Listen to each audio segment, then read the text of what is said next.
Bonjour, voyons aujourd'hui comment additionner des relatifs. Donc, voyons ici la somme de deux relatifs dans deux cas de figure distincts, deux relatifs de même signe ou deux relatifs de signe contraire. Prenons le cas le plus simple, somme de relatifs de même signe. À ce moment-là, on va conserver le signe et additionner les distances à zéro.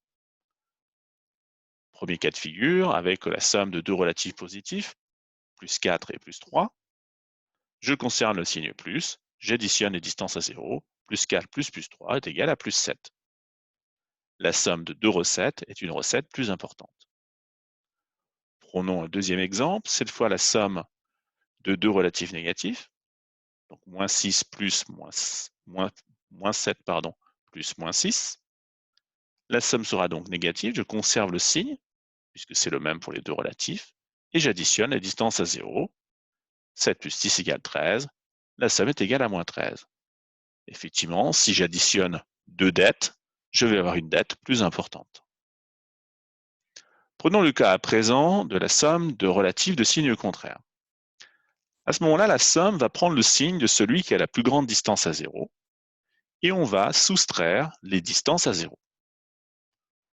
En fait, si par exemple je reprends l'exemple avec une recette et éventuellement une dépense, les recettes seront en positif et les dépenses seront en négatif. Si mes recettes sont plus importantes que mes dépenses, le solde sera positif. Si mes recettes sont moins importantes que mes dépenses, le solde sera négatif.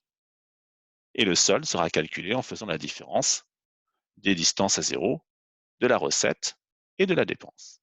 Alors, prenons un cas de figure, deux cas de figure, l'expression C et l'expression D. Dans l'expression C, nous avons bien une somme de deux relatifs de signes contraires. Je me pose toujours la question du signe en premier lorsque je travaille avec les relatifs.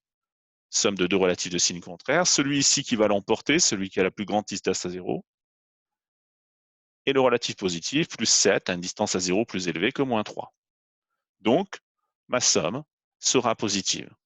Et je vais effectuer la différence des distances à 0. 7 moins 3 égale 4.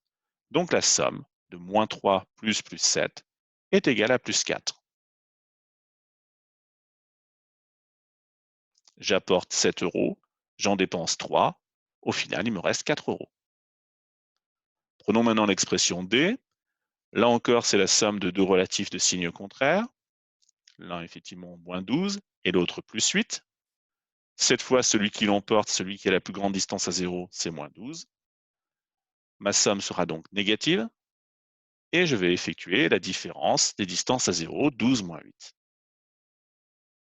12 moins 8 est égal à 4, donc cette fois, la somme sera égale à moins 4. Moins 12 plus 8 est égal à moins 4. De la même façon, si je dispose de 8 euros et que j'en dépense 12, bon, je rentre dans un cas qui n'est pas vraiment possible, je me retrouve avec moins 4 euros. Donc j'aurai une dette de 4. Alors, nous verrons plus tard qu'effectivement, nous pourrons simplifier ces écritures et plutôt que de passer par effectivement cette histoire de distance à 0, on peut faire ça de façon beaucoup plus intuitive, puisque comme vous avez déjà dû le remarquer, en fait, vous savez déjà travailler le relatif, même avant d'avoir fait ce cours. Donc, ne perdez pas l'intuition, essayez de bien comprendre ce que l'on fait ici, mais gardez l'intuition que vous avez généralement sur le relatif, qui est souvent bonne. N'essayez pas d'inventer des règles qui deviennent curieusement aberrantes. Je vous remercie, à plus tard.